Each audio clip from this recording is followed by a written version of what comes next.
How you doing? Got a 32-inch cube reef tank that needed an aquascape.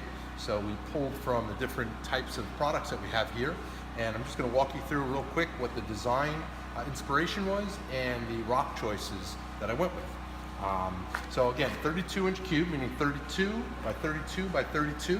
This particular tank has a centrally located back overflow. Comes out about 5.5 inches by 5.5 inches. So I needed to pull the rock work off it a little bit. And the first thing I wanted to do is try to keep it balanced and also keep a good amount of space between the glass and the rock for running the algae magnet. And also you want it to be an aquarium, not a rock tank. So with this in mind, you're gonna have about 32 inches of water, and you gotta leave plenty of room for the corals to grow. A lot of people make the mistake of kind of thinking that this is what they want to look at ultimately, but it's really not. This is going to be behind the coral, so you don't want to make it too high.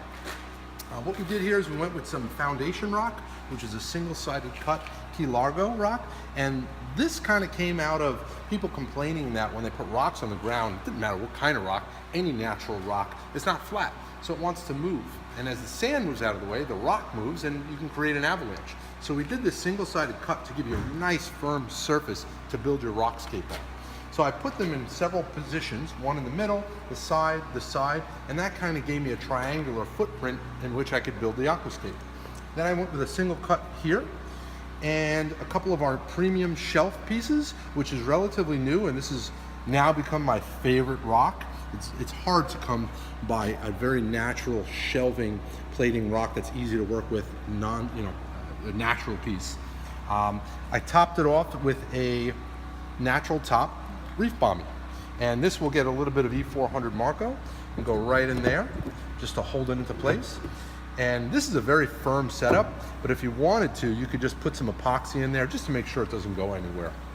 And then I put a little Bommie over here. I always love the island. Kind of breaks up the whole mass of the rock and allows water and fish to swim between there for a more natural look.